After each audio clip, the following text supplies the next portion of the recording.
नमस्कार। आज हम बात करेंगे डॉकर के बारे में। ये क्या चीज़ है और क्यों इसने सॉफ्टवेयर डेवलपमेंट की दुनिया को पूरी तरह बदल कर रख दिया है।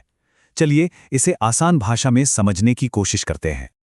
अरे ये मेरी मशीन पर तो काम करता है। मतलब ये एक ऐसी लाइन है जो हर डेवलपर ने कभी ना कभी ज़रूर सुनी होगी या कही होगी। और यही वो सबसे बड़ी प्रॉब्लम है, वो सिरदर्द है जिसे सुलझाने के लिए डॉकर को बनाया गया था। तो ये जो मेरी मशीन पर चलता है वाली प्रॉब्लम है, ये सिर्फ एक बहाना नहीं है। असल में ये सॉफ्टवेयर डेवलपमेंट की एक बहुत ही बड़ी और बुनियादी दिक्कत को दिखाता है। दिक्कत यह है कि जब कोड एक कंप्यूटर से दूसरे कंप्यूटर पर जाता है तो अक्सर कुछ न कुछ गड़बड़ हो ही जाती है। पर ऐसा होता क्यों है? चलिए देखते हैं।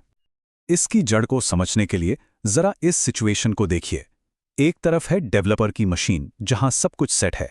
मान लीजिए लाइब्रेरी का वर्जन 1.2 है, नोड का वर्जन 18 है। और दूसरी तरफ है प्रोडक्शन सर्वर जहां ऐप को असल में चलना है। वहां का सेटअप बिल्कुल अलग है। लाइब्रेरी कोई और है, नोड का वर्जन 20 है। अब जैसे ही ऐप को डेवलपर की मशीन से उठाकर सर्वर पर डाला जाता है, नतीजा एप्लीकेशन फेल। इन्हीं छोटे छोटे फर्क की वजह से सब कुछ बिगड़ जाता है। तो फिर इस प्रॉब्लम का सल्यूशन क्या है? यहीं पर एंट्री होती है कंटेनर्स और इमेजेस की। ये डॉकर के वो दो जादुई कॉन्सेप्ट हैं जो इस बात को पक्का करते हैं कि एप्लीकेशन हर जगह बिल्कुल एक जैसा चले। तो सबसे पहले समझते हैं ये कंटेनर क्या बला है। इसे ऐसे समझिए कि ये एक स्टैंडर्ड साइज का बॉक्स है, एक ऐसा डिब्बा जिसके अंदर आपके एप्लीकेशन को चलने के लिए जो कुछ भी चाहिए, आपका कोड, सारी लाइब्रेरीज, सारी सेटिंग्स, सब कुछ पहले से ही पाक होता है। अब इससे होता यह है कि ये बॉक्स चाहे डेवलपर की मशीन पर हो या किसी सर्वर पर, अंदर का माहौल हमेशा एक जैसा रहता है, कोई बदलाव नहीं। ठीक है, तो ये कंटेनर वाला बॉक्स तो समझ आ गया।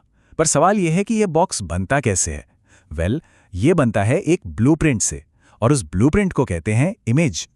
इमेज एक तरह की रेसिपी है या एक नक्शा है जिसमें लिखा होता है कि इस बॉक्स के अंदर क्या क्या सामान डालना है। जब भी हमें कंटेनर चलाना होता है, हम असल में उसी इमेज की एक चलती फिरती कॉपी बना रहे होते हैं। और ये इमेज यानी कि हमारा ब्लूप्रिंट, ये कहां से आता है?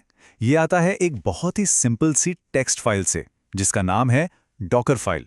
जी हां, बस एक टेक्स्ट फाइल। इसमें स्टेप बाय स्टेप आसान भाषा में निर्देश लिखे होते हैं कि इमेज को कैसे बनाना है।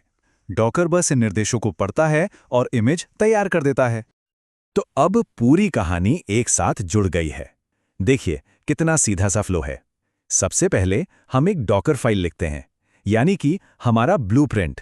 फिर उस फाइल से हम एक इमेज बनाते हैं जो कि हमारा रेडी टू यूज पैकेज है। और आखिर में उस इमेज से हम एक कंटेनर चलाते हैं और बूम, हमारा एप्लीकेशन चलने लगता है। चलो बढ़िया, एप्लीकेशन तो एक सुंदर से पैकेज में तैयार हो गया। लेकिन अब इसे कहीं रखना भी तो होगा और दूसरों के साथ शेयर भी करना होगा, है ना? यहीं पर काम आती हैं रजिस्ट्रीज। रजिस्ट्री को आप इमेजेस की एक ऑनलाइन लाइब्रेरी समझ सकते हैं। बिल्कुल वैसे ही जैसे कोड रखने के लिए गिटहब होता है, वैसे ही डॉकर इमेजेस रखने के लिए डॉकर हब जैसी रजिस्ट्रीज होती हैं। ये एक सेंट्रल जगह है जहां से कोई भी इमेज डाउनलोड कर सकता है या फिर अपनी बनाई हुई इमेज अपलोड कर सकता है। यहां एक छोटी सी कंफ्यूजन होती है जिसे क्लियर कर लेते हैं। रजिस्ट्री और रिपॉजिटरी में क्या फर्क है? देखिए, रजिस्ट्री तो हो गई पूरी की पूरी लाइब्रेरी और रिपॉजिटरी उस लाइब्रेरी के अंदर एक खास प्रोजेक्ट से जुड़ी इमेजेस का कलेक्शन है। मतलब जैसे लाइब्रेरी में एक ही राइटर की सारी किताबों की एक सीरीज होती है, बस वही है रिपॉजिटरी। अब असल दुनिया में ज्यादातर एप्लीकेशन इतने सिंपल नहीं होते कि एक ही कंटेनर में चल जाएं। एक टिपिकल वेबसाइट को ही ले लीजिए। उसमें एक कंटेनर वेबसाइट के लिए होगा, एक डेटाबेस के लिए, शायद एक और किसी और सर्विस के लिए। ये सब मिलकर एक सिस्टम बनाते हैं। तो सवाल यह है कि इन सारे कंटेनरों को एक साथ मैनेज कैसे किया जाए।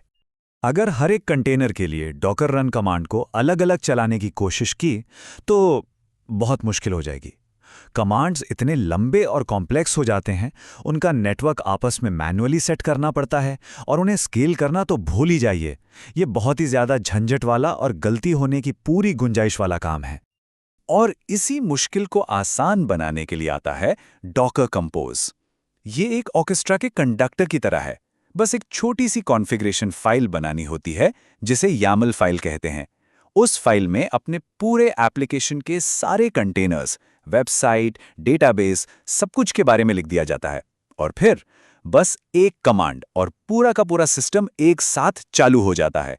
कमाल है ना? तो इन सब चीज़ों का, इस पूरे डॉकर इकोसिस्टम का आखिर फ़ायदा क्या है? मतलब डेवलपर्स को और कंपनियों को इससे मिलता क्या है? चलिए निचोड़ पर आते हैं।